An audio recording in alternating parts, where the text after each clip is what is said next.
Council agenda, Township of Parsippany Troy Hills, regular Township Council meeting of September 15th, 2020. The introduction, posting of notice. Adequate notice of this meeting has been provided in accordance with the requirements of the Public Meetings Law by filing the notice in the office of the Township Clerk and by posting the meeting notice of the bulletin board at the Municipal Building on December 18th, 2019, where it has remained posted since that date. A legal notice appeared in the Daily Record and the Newark Star Ledger on December 23rd, 2019, and forwarded by fax to other local newspapers and local radio stations on December 18th, 2019. No, council meeting videotaped in the air on public access, channel 21, 7 p.m. Sundays and Wednesdays, and also available for viewing at www.parsippany.net. At this time, I'm going to ask everyone to stand for the flag salute. And Mayor, since the flag is visible there, if you can please lead us in the flag salute. My honor.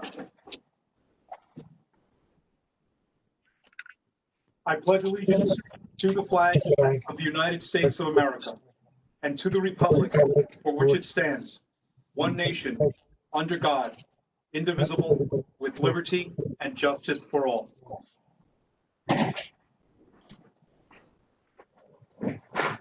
you, Clerk.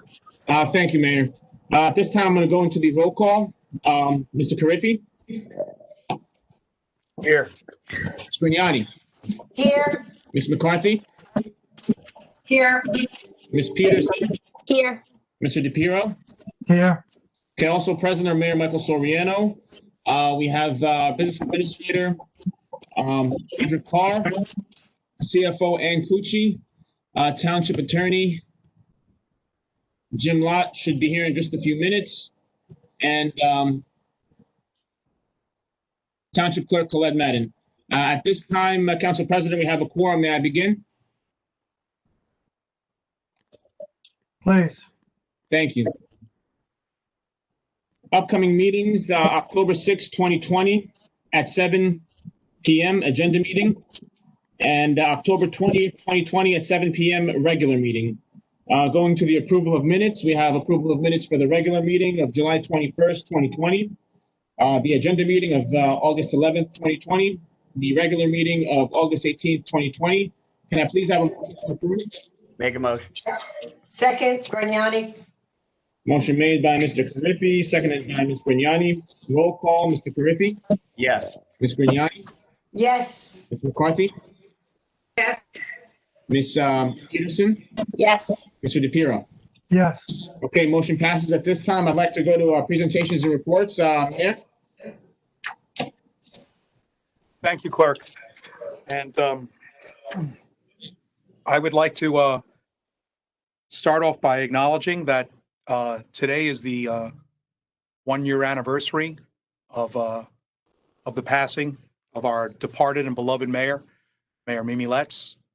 And I would like to ask the council members and everyone watching if they could just join me in a moment of silence as we remember Mayor Letts and everything she did for this town.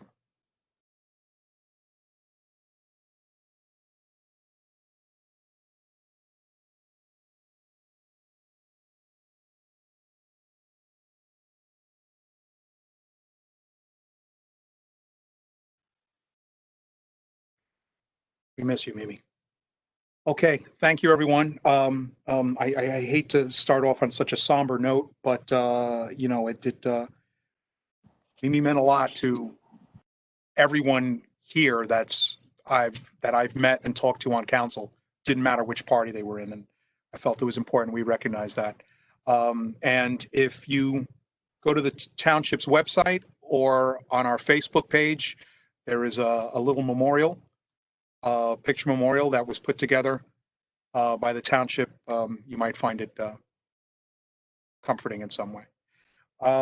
Okay, but however, it's not all somber news. I would just, as part of my report, I'd like to acknowledge, before I get into it, this Thursday is the wedding anniversary of Michael DiPiero and his lovely wife, Dee DiPiero. So, Michael, congratulations.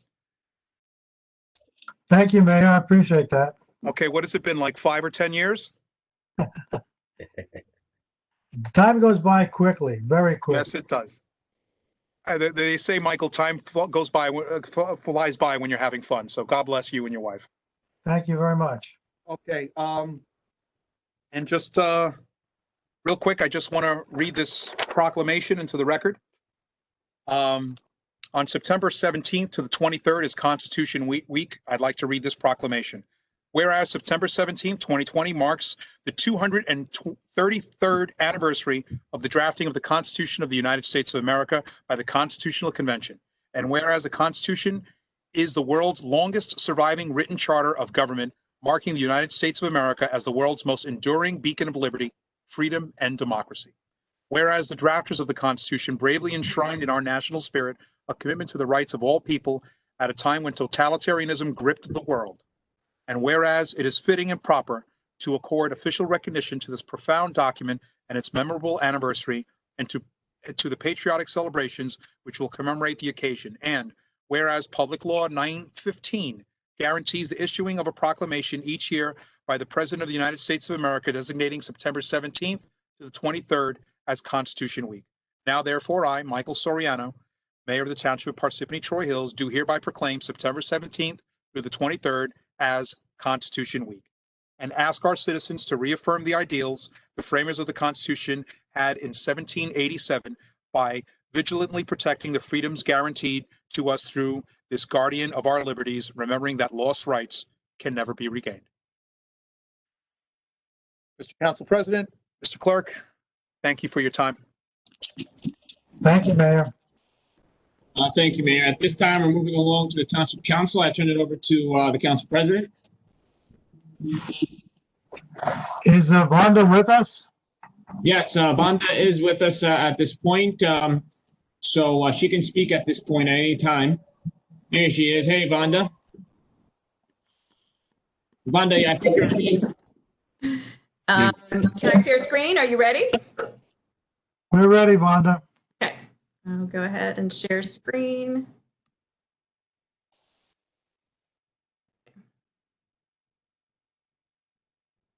Okay. Okay, can you let me know if you see that? We see it. You see it. Okay, well, I'll get started then.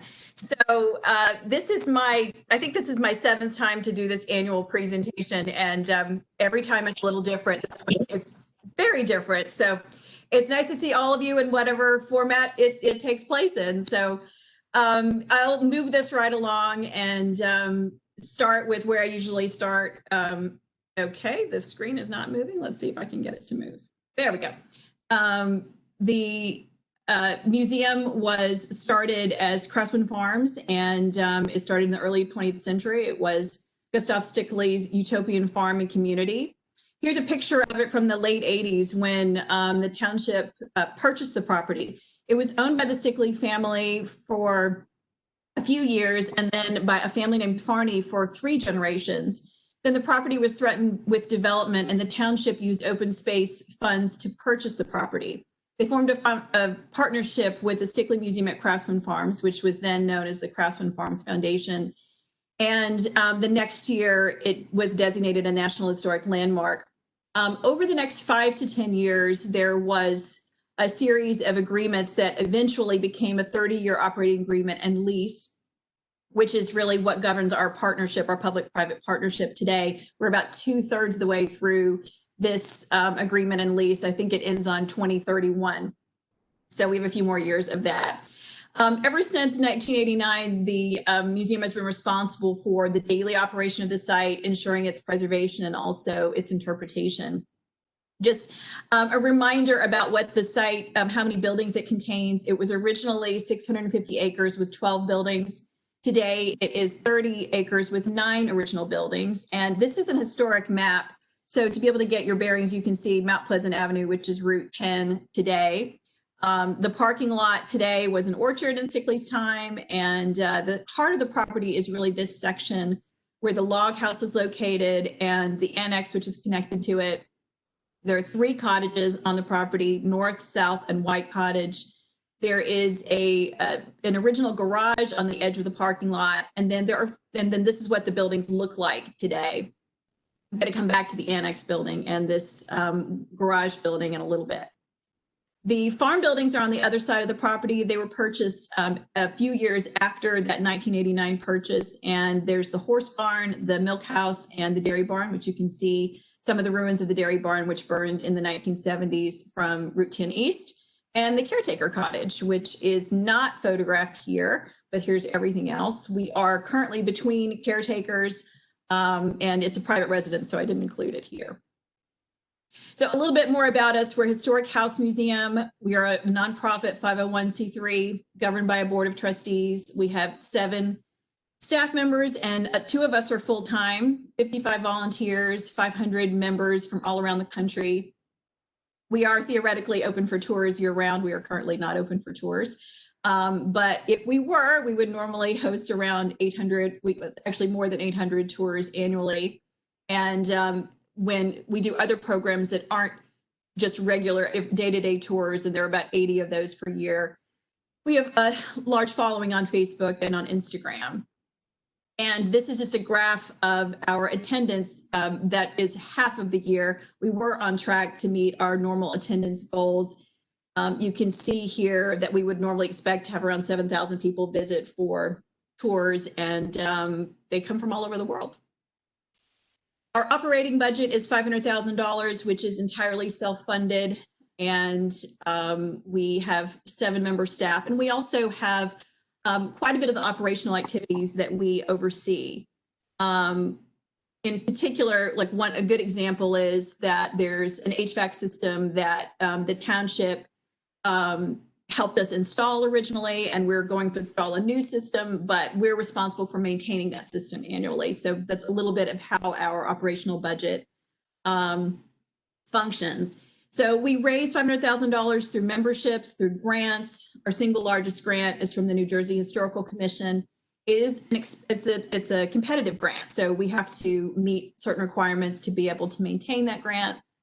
We also have fundraising events, which some of you have attended, and we earn income through the museum shop, admissions when we're open, and educational programs.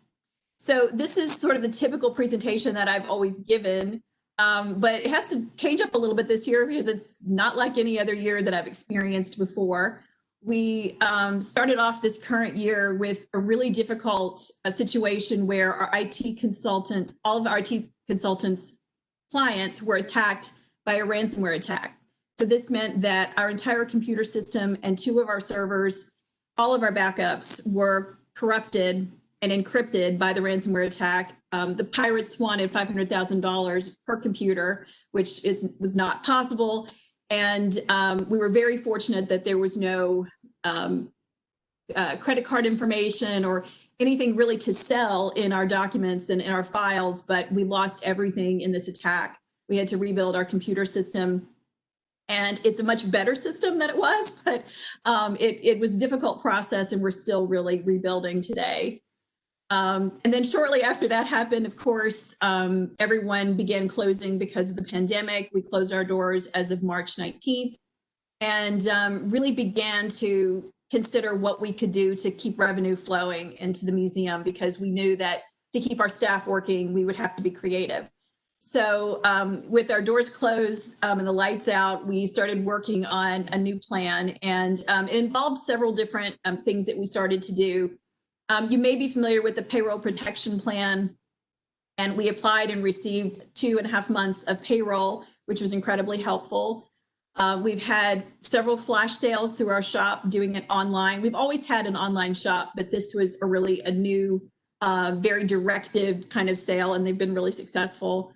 We started online classes, which have gone very well, and had a new member campaign. And so these have all been ways to keep us kind of coasting along. And we've offered all kinds of programs. People from all over the country have attended. We have averaged around 70 people per program, and most of them are paid events. And there's another map here. You can see all the different areas that people come from who attend these classes. So we got to mid-year, and we're kind of ready to ride this out, hoping that this programs that we were doing would get us through this difficult year. And then on August 4th, like so many people, we were hit really hard by the tropical storm that came through Morris County. The tree that's in this landscape picture here was a healthy tulip poplar tree, was uprooted in the storm and came down on this building that is we normally call the annex. The lower level of the building is the original Stickley part. And this tree came down and just really demolished the building. It came down, brought down the electrical wires. And when the electrical wires came down, it made the sprinkler system misfire, and the sprinkler system began gushing water into the building. By the time we arrived, there were several inches of water in the building and in the basement. And I have to say, I have this photograph. I can't even believe I had the presence of mind to take it, but the Tabor Fire Department was incredibly helpful.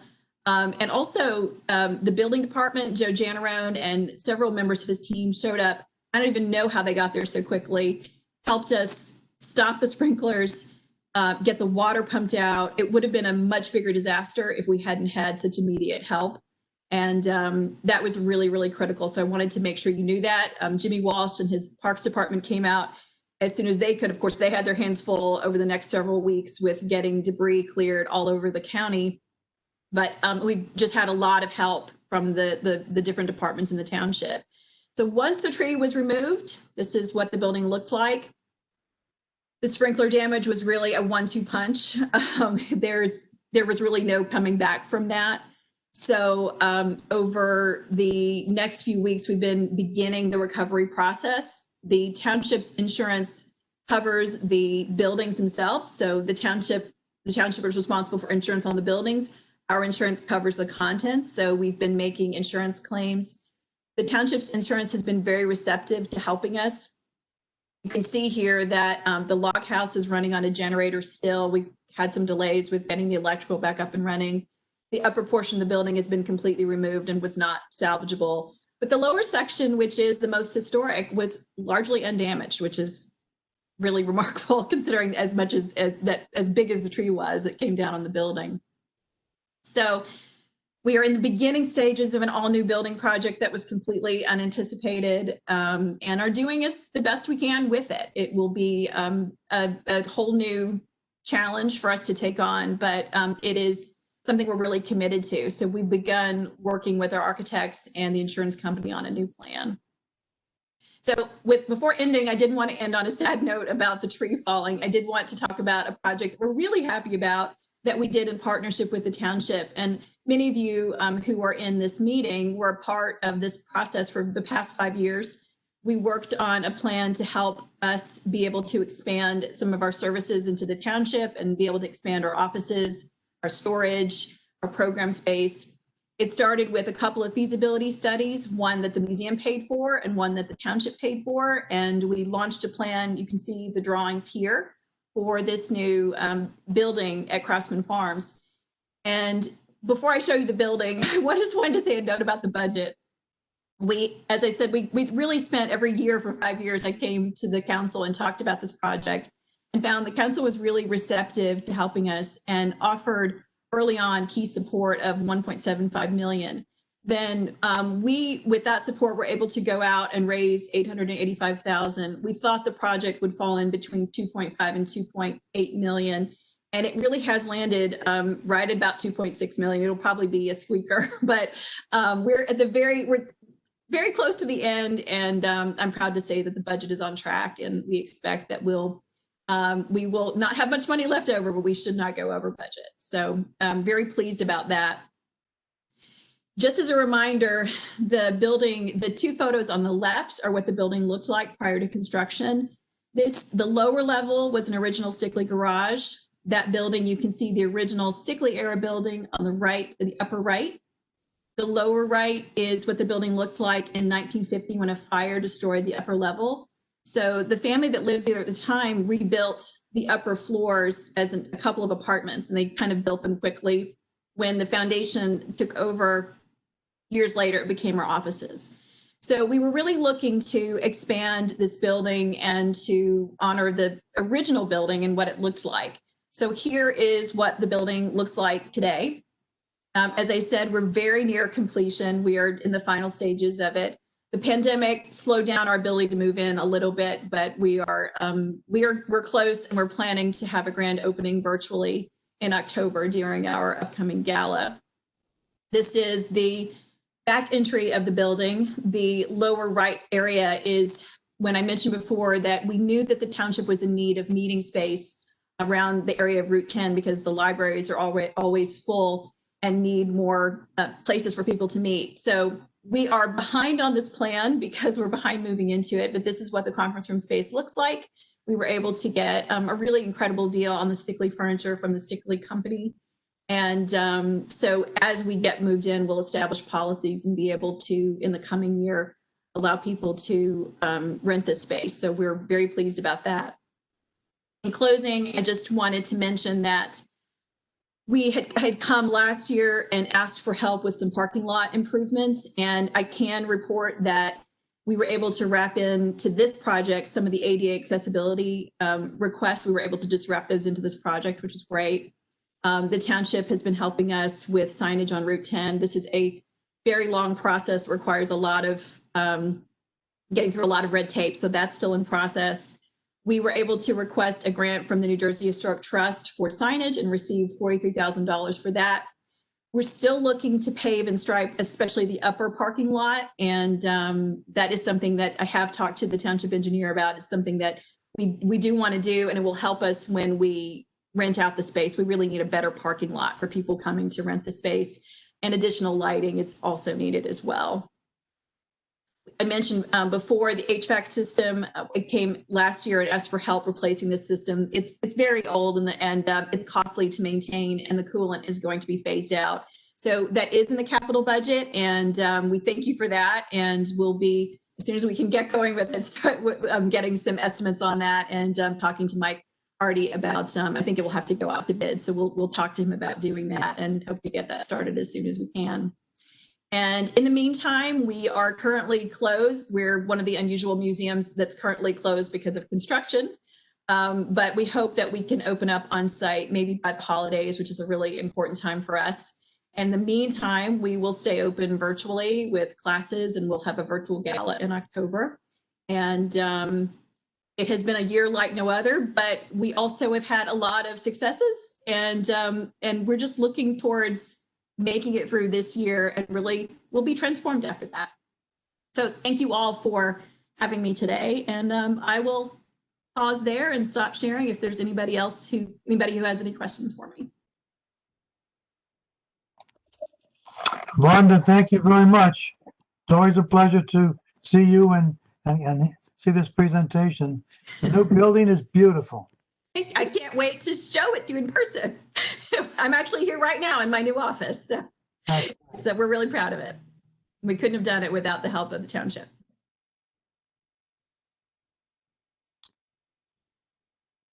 Well, we should also thank Parks and Forestry and Joe Generone for reacting so quickly when you in a time of need. Yeah, they I called them. I mean, it was the next call after we got the alarm call came in, and the traffic was crazy. I don't know how they got here, but they got here right away, and it was a crazy 45 minutes, but the damage could have been much worse. We're very grateful to them. Accolades to them. Yes. Council President, do you think at this time, given the great presentation that Vonda did, should we open it up to the public for any questions they may have about the presentation? Well, just one more thing. I was going to ask Vonda about the gala. What's happening with the gala? Yeah, so it'll be October 24th, and it'll be it'll be all online, and it'll be, for those of you who've been before, it should feel a lot like it normally does, except you'll be sitting in at home, and you don't have to dress up in fancy clothes. So it'll happen on October 24th, and we have several events coming up in October. It's traditionally our fundraising month, so it's really important. We hope that we can bounce back. Okay, thank you. All right. Okay, so let's start open to the public. All right. So at this time, I just want to say to the public, we just had a presentation here on Craftsman Farms. Vonda, thank you very much. if the public has any questions specifically for Vonda about Craftsman Farms, and only for that, as there is a public portion reserved for the public to speak on any matter, you can raise your hand now, again, specifically for any questions related to Craftsman Farms. I'm going to go ahead and look and see if we have any hands. If we don't, we'll then close it up. Okay, I don't see any hands. So, Vonda, thank you so much. We appreciate your time as always. Thank you. Okay, Council President, anything else? No, thank you, Rhonda. See you soon. All right, moving along to the Township Attorney.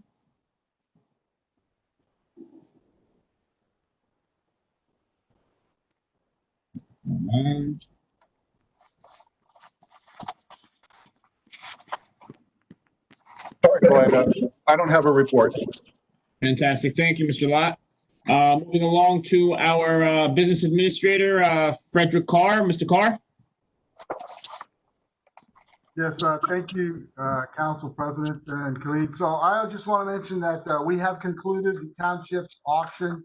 It concluded yesterday. We sold 17 vehicles for a total of $41,214 for the township and $16,700 for the Rockaway Neck First Aid Squad. Obviously, these numbers are tentative or contingent on the final payments. And the winning bidder is obviously coming in. If the winning bidder doesn't show up, it goes to the second bidder. But that's where we are today, and that's all we have. Thank you. Thank you, Fred. Moving along, Township Clerk, I do not have a report at this time. Thank you. And now we're moving along to the Township offices and committees. Anything from the Township Council on this? Yeah, last week we talked, last week we talked about the plastic bag ordinance and enforcement. Do you have any information on that? Okay, Ms. McCarthy, at this time we have, I've been looking into it a little bit. It appears that initially it was canceled because of the whole COVID-19 and the CDC guidelines, but we're still looking into the matter to see exactly why it's not being enforced in some places and others. But I can turn it over to the Council President at this time to see if he wants to comment or if he would like to designate it to any other department. No, I'm still waiting for reports from what the CDC is recommending for all of the shopping centers and stores. Well, what does the CDC actually recommend? I haven't seen anything. If I could, anybody check their website, or do you have information? Does the town have information from the CDC? So I'll look into it, Ms. McCarthy, and see if I can get that information for you and provide it for you offline, if that's okay. Sure. Okay, thank you. Right, because at this point, it's not the council's position. We're not negotiating on the plastic bag ban ordinance anymore. Now it needs to be followed and enforced as written, barring some other information. So my understanding of the science is that there is no greater risk to using reusable bags over single-use plastic bags, and single-use plastic bags remain the environmental catastrophe that they have been that initiated this work in the first place. I thought the information didn't come from the CDC. I thought it came from the Food Council that was countered by ANJAC. But, that in fact, the plastic bags were handled by more people in the process. So, so if you could get information on that and we could confirm that information, I'd appreciate it. Thank you. The present situation is the cashiers at the food stores will not handle your personal cloth bags. They don't know where they've been. So if you bring your cloth bags there, you have to pack them yourselves. They're not touching your cloth bags at this point in time. Yeah, there have been stores. A lot of stores around town do have signs up indicating that the outside bags are not allowed into the stores right now. And I have seen that around quite a few stores, and I don't know if legally we can force them to enforce that. That would be a question for our township attorney, I believe. And perhaps it's our health department that we need to have weigh in on this as well. Right. You know, I don't know that there's been any information that reusable bags are an issue, or that's just an excuse for the stores to continue to use their plastic bag inventory. So I think it's something we need to look into. Okay. Anything else from the council members? Can I just say I didn't realize that I missed my chance under Township Council. I also wanted to wish Mr. DiPiero and Dee a happy anniversary officially from my station up here next to him on the dais. Happy anniversary, Mr. DiPiero, and to Dee as well. Thank you, Emily. We appreciate it. I agree. Congratulations, Mike, and please extend that to Dee as well. Will do. Thank you, Janice. Okay, moving along to bids. Taken July 22nd, 2020, well drilling and installation services, replacement production well 21-R. July 23rd, reconstruction of various streets in Mount Tabor, Phase 5. July 24th, lease on public property. August 12th, 2021, new 2021 16th Freightliner M2 112 extended cab with crane for Parsippany Rescue and Recovery Squad. August 19th, 2020, clarifier improvements, bids to be taken. September 16th, Klondike Booster Station upgrades. So at this time, we'd like to open up the public hearing. I'd like to entertain a motion to open up the public hearing, please. Before you get there, Khaled, Yes, we do have an email from the Parsippany Ambulance Squad asking about an ambulance that they had pending. I guess this is for Ann. They want to know what year the money is in for the ambulance that they had requested. Have you seen that email? I did not.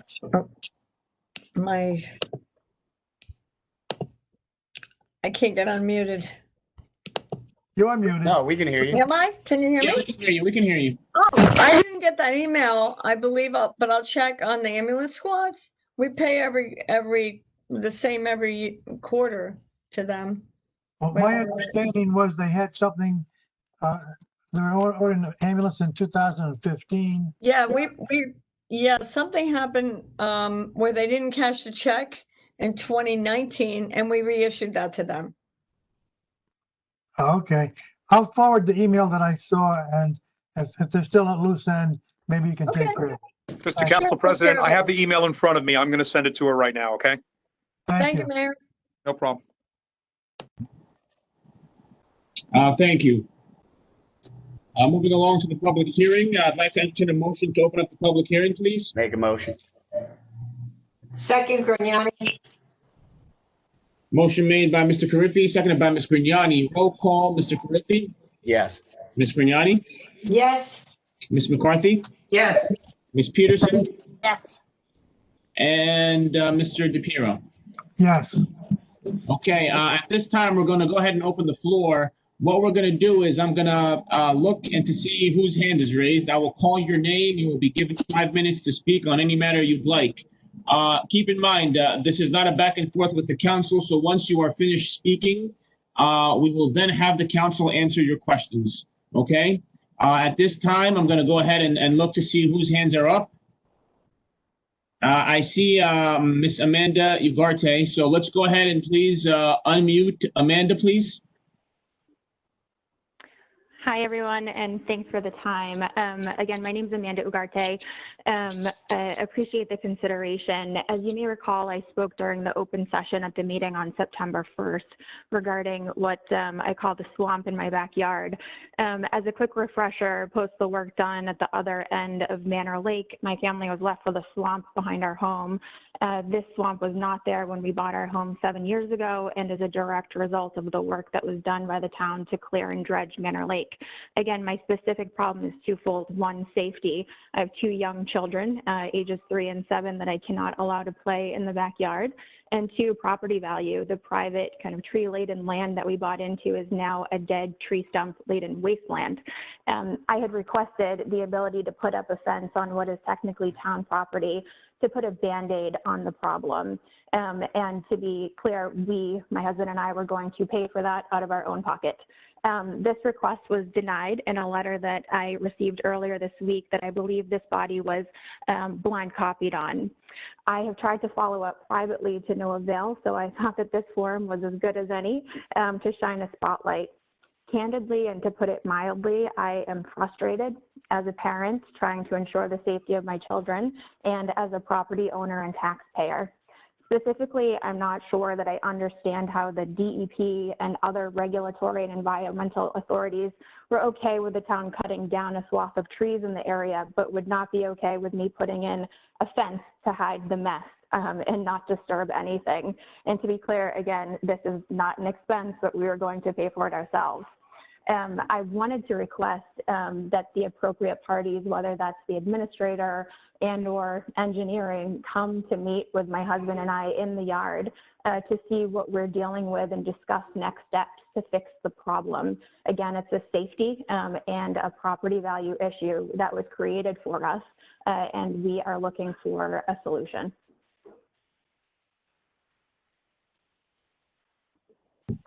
Anything else, Amanda?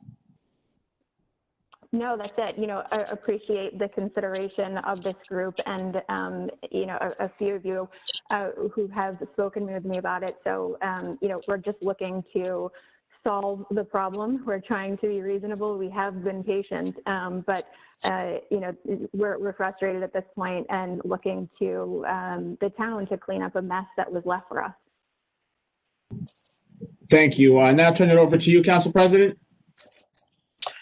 Well, I'll ask the administration if it's possible to have someone from the engineering department and someone from Parks and Forestry meet with Amanda and her husband on the property and see what could be done to help them.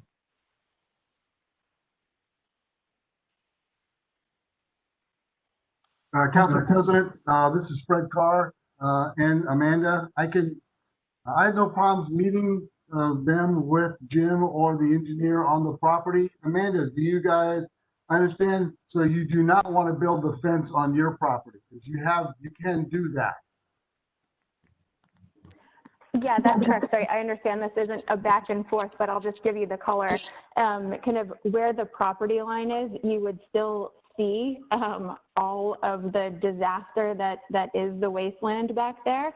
And so what we're trying to do is to just put it back a little bit further to kind of blockade that and kind of leave what we have now as a yard. As if you came over, you would see kind of how it's set up as so that, you know, our kids aren't impacted and can go back out there and play again. I was under the impression that Justin Lizzo was going out to this property after Amanda's last presentation. That did not happen, Amanda? No, no one came here. To be fair, someone did go kind of across the water from the street side, and I was out on my back deck waving like a bit of a lunatic trying to get their attention, but no one did come here specifically. So, Mr. DiPiero, as a council, can we request a meeting be held at Amanda's property with our town engineer? That's what I was asking for, Emily. Okay, I'm with you. You were on the same page now. I thought that already happened. I apologize. I missed that step. And Councilwoman, if you remember the letter if you saw the letter, that's a consulting, you know, and I would, so Amanda, if you're on your backyard jumping up and down and I didn't see you, I do apologize. I was across the street looking at the backside and I had a conversation with both the engineer and the attorney, and the concern is this is Green Acres property. That poses considerable restrictions on the township. But we can understand Amanda's frustration that the green area's acres property was leveled and not left in the condition that it was when it was labeled Green Acres property. So perhaps reevaluating whether or not we need to stick that stringently to something where all the trees were cut down would be in order. Well, if I may, Council President, I just don't understand how we made the decision to clear the property, not taking into consideration the impact on this property. There must be some drainage or some engineering drainage project that can help. I mean, this is also a safety issue. And I think that we need to discuss this and have the engineer look at it again, but just doesn't seem fair. As I recollect, when this was in the discussion stages, the township had discussed and had planned to remediate the township's property after they finished the dam and plant shrubbery there that's conducive to wetlands type that does not require very much maintenance. We'll plant shrubbery there that would remediate the problem. That was never done. And that's why I'm asking that if we have Parks and Forestry and the engineer go there, maybe there's something they can do to remediate our property to help this neighbor. There has to be something that they can do to fix this. Council President? Yes. So I think we need to separate the engineering issues from the legal issues. As the administrator indicated, I think that we probably do need to circle back and speak to engineering about the dam project. My understanding was that dam project is now complete, and that dam project was constructed in accordance with the DEP approval that was obtained for the project, and that approval process was actually quite lengthy, and the project was a large project for the township. There are other legal issues that restrict our ability to just convey property to adjacent owners because the property is subject to a Green Acres restriction. I'm not asking for that. But Council, the homeowner's request was that we give an easement to her. We cannot do that without Green Acres approval. All right, let's get past that issue, okay? Past that issue, there was a phase 1 and a phase 2 to this project. Phase Correct. 1 was to complete the dam. You're addressing that. That was completed. Phase 2 was to remediate the township's property. That has not been done. As I said earlier, I think we need to separate the engineering issues from the legal issues. And as I said earlier, I think we should go back and speak to engineering. My conversation with the administrator and the engineer was that all of the work associated with the Manor Lake Dam project has been completed. If that's not the case, we can verify that. The dam project is completed. We can get off of that discussion. The dam project was completed. But after the dam project was completed, the township was going back there to remediate the property, the township property, with proper shrubbery conducive to wetlands that does not need maintenance. That's the portion that I am addressing now. Okay, again, my understanding is that phase of the project's also been complete, but we'll check with engineering on that. I have a question. If that work was completed, is there some additional work that we can do to try to remediate this issue? I have to defer to engineering on that. Okay. I think that's something that we need to look into as well. If that had been completed, is there any additional things we can do to help these people that live there and what this is doing to their property? I mean, I think that's the next step. What can we do? It's not what we can't do, it's what can we do to help? Exactly. Okay, thank you, Amanda, and thank you, Council Administration, for the discussion. At this time, We don't have a resolution yet. Is the administration going to form a meeting and go out there and look at the property? So, Council President, yes. Thank you. So the answer is yes. So there are two issues. We have the dam issue that you were talking about previously, that is complete.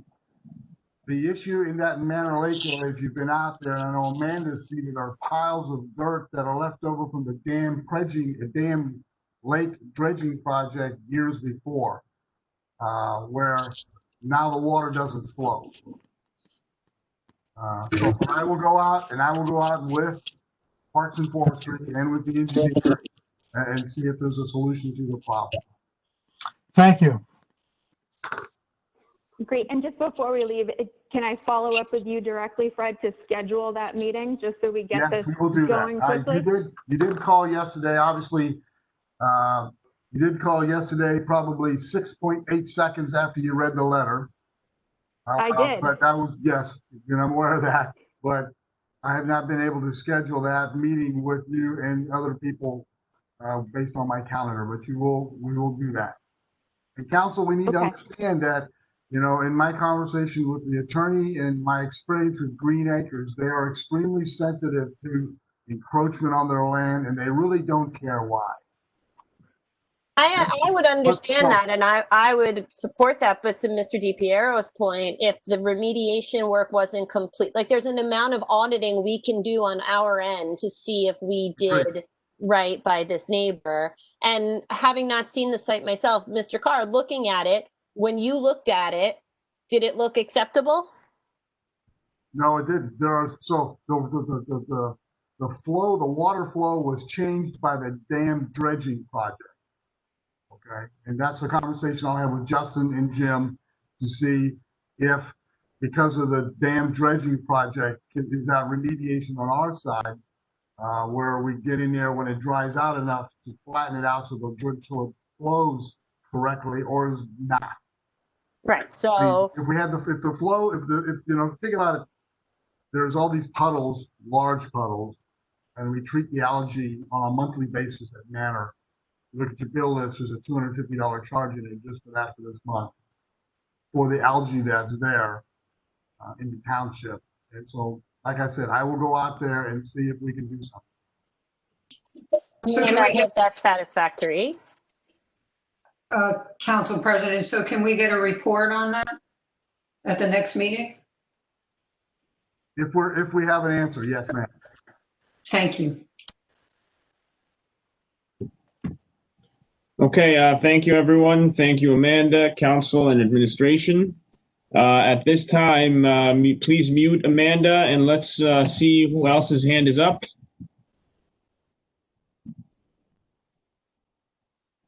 Okay, got Nick Homiak. Let's please unmute Mr. Homiak. Nick, you there? Yes, you hear me? Yeah, we can hear you, Nick. All right, great. The New York Superior Court just won a case allowing the plastic bag ban, and I believe I read it on the ANJAC site. So Councilwoman McCarthy might want to talk to Michelle Gaynor about that, or if I could, I'm sure I could find it, or anybody could find it. One question about this property here with the woman on her property. Were the trees taken down on that property, on the Green Acre property? And you might want to look into NJDEP, who they hired for that contract, because they might have hired somebody and they might not have done a proper environmental assessment. So it might have been on the contractor NJDEP hired. Last week at the sewer and water came up, and Ken Dolsky had a thing where the minimum users should not be charged. And the answer was they already aren't being charged because everything is on water usage. But I believe I'm correct. Everybody in the summertime gets an increase in their sewerage fees. So if you're a minimum user year round, you're a water conservationist, or you just use less water, your sewerage charge goes up like everybody else's. And I assume that's because everybody is sharing that storage charge, but the storage charge is being caused by the excess water use. So I don't know if there's a way to equate, to separate, to keep the minimum and make a, if your water bill, if you're a minimum user, your water and your storage bill should be the same 12 months a year, every quarter. So if you think there's anything to that, I would think that Ken Golsky may have been right. And my question was never answered. Due to these 3 dysfunctional wells, have we been relying more on Jersey City or Morris County municipal water sources? And because of the public housing, will we have to rely more of them in the future? And they are a private water source, so we may incur another cost that they may put on us for usage. So I never had the answer to that question. Are we using the Jersey City and Morris County Municipal more because of these 3 wells? And I would really like that answered. And if I have any time left. You got 45 seconds, Nick. 45 seconds. Okay, I'll skip it. I'll send it in an email. All right. Thank you, Nick. Go ahead, Mayor. Say again.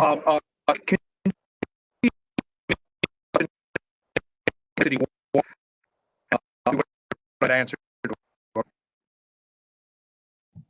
Can't hear. Mayor, I apologize. It appears that you lost the connection for a second. Can you please restate what you just said, everything you said from A to Z? Who? Mr. Homiak? Yes. A question related to New Jersey's water, okay?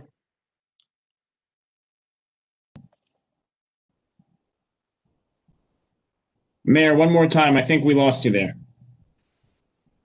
Please email me, Nick, and give me that question about Jersey City water. Okay, will do. I'll get it answered. Perfect. Thank you, Mayor. Nick, you're all finished. Thank you. Let's mute Mr. Homiak. Thank you, Nick, for your time. Council President, any comments on that or anything or council? No, we can move on. Okay.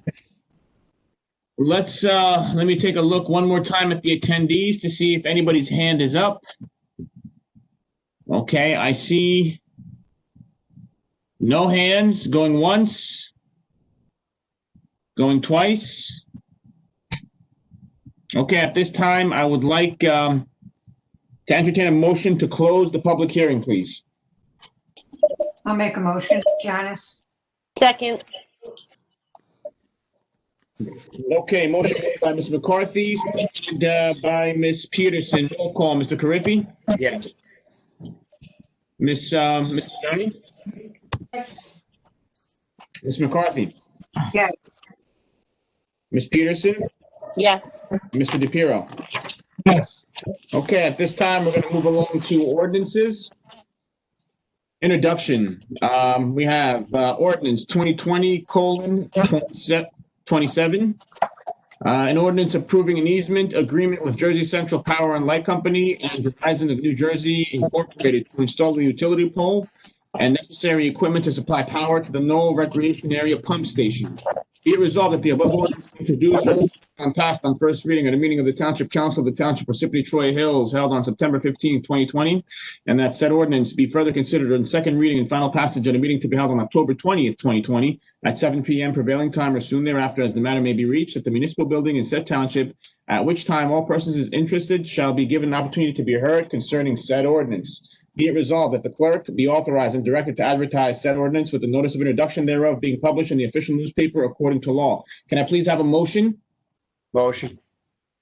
Motion made by Mr. Carriffy, seconded by Ms. Peterson. At this time, since we have a motion and a second, prior to going into a roll call vote, I'd like to entertain any discussion or statements by any of the council members regarding this ordinance. Okay, seeing none.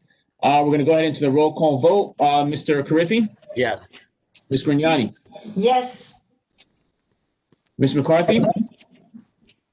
Yes. Ms. Peters? Yes. Mr. DePiero?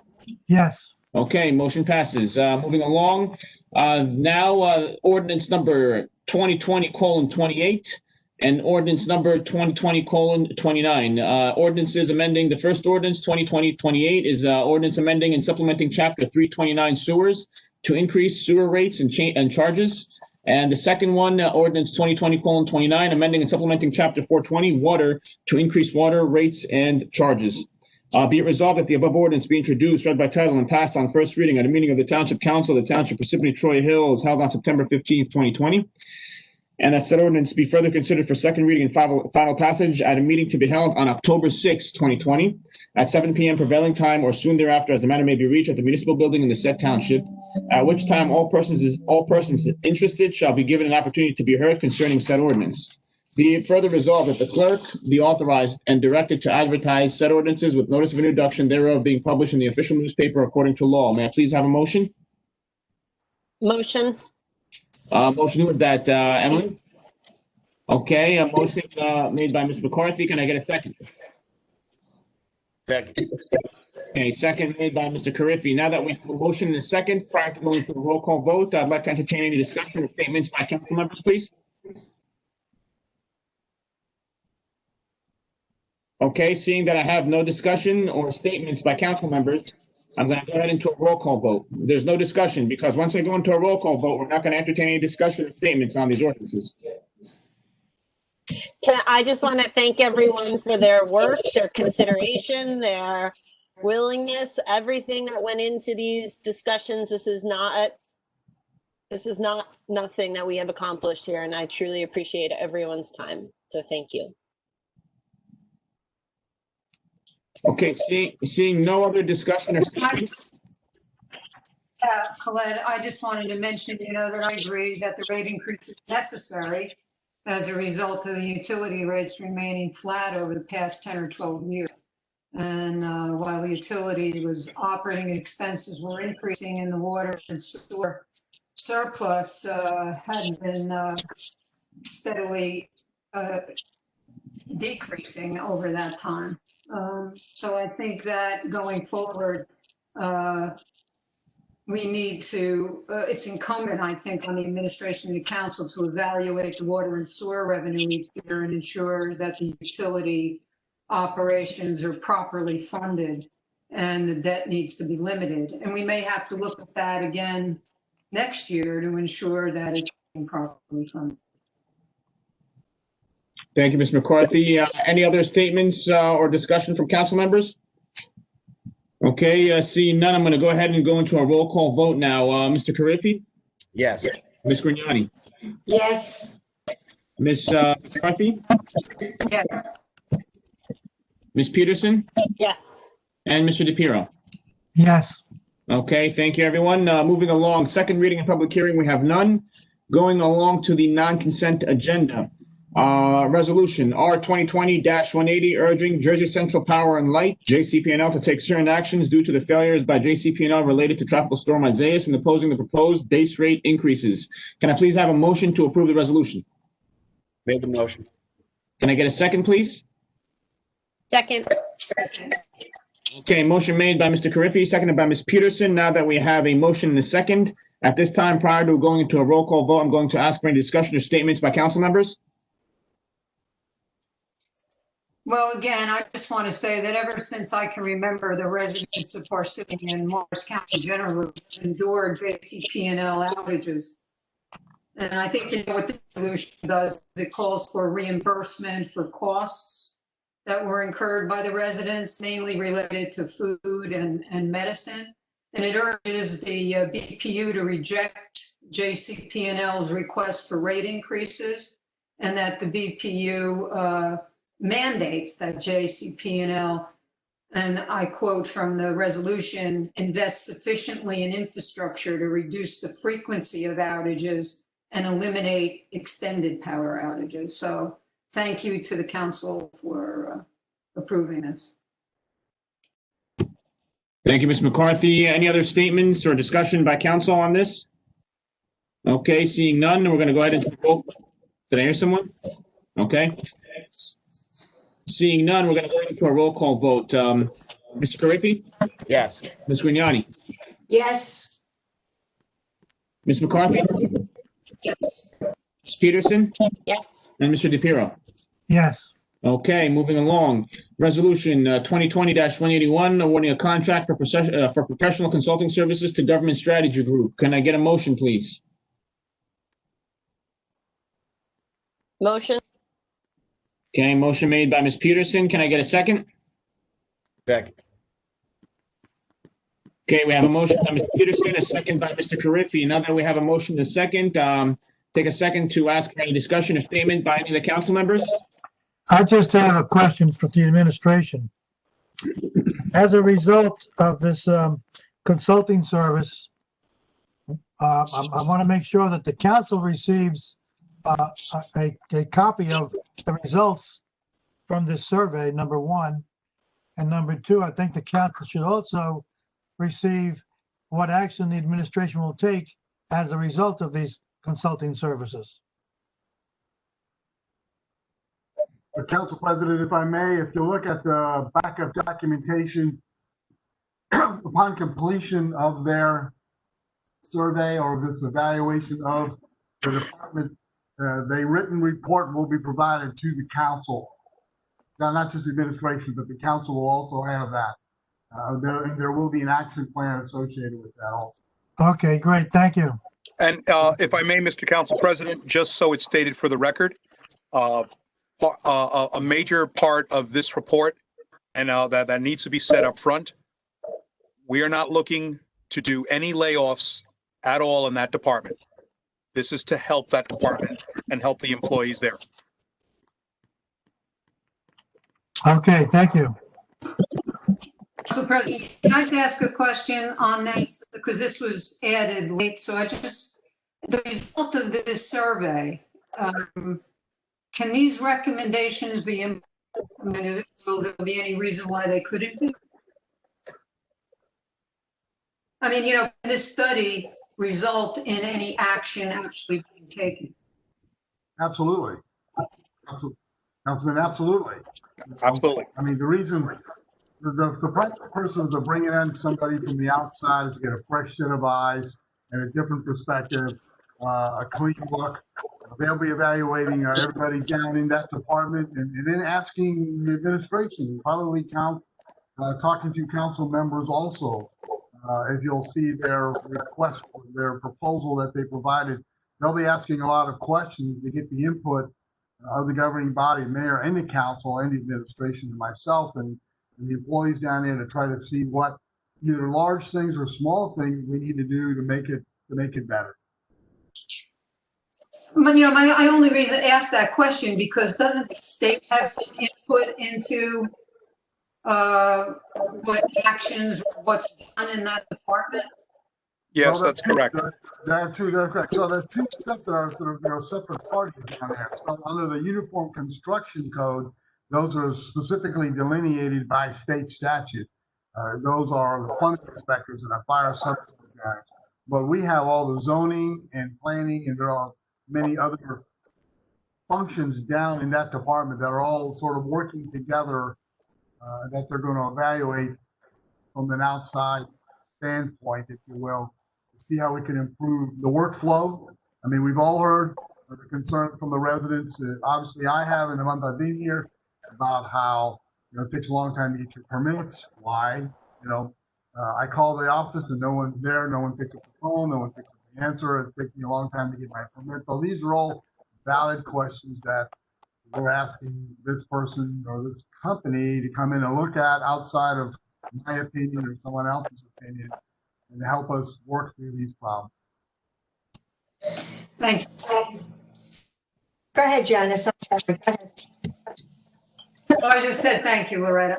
So As far as some of the offices possibly not answering phones, we just have gone through many months of not being opened.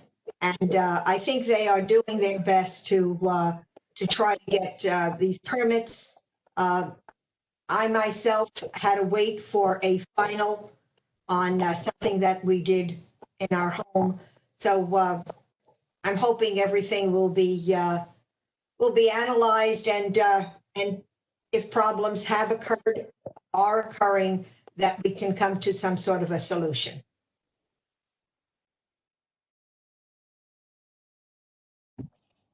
Okay, do I have any other statements or discussions at this time with regards to this specific resolution?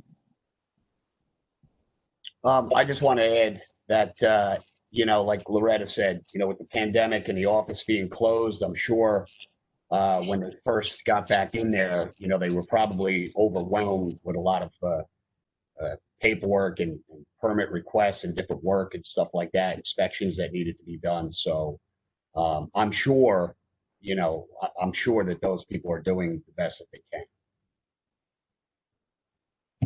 Okay, thank you, everyone. At this time, I'm going to go ahead and go into a roll call vote.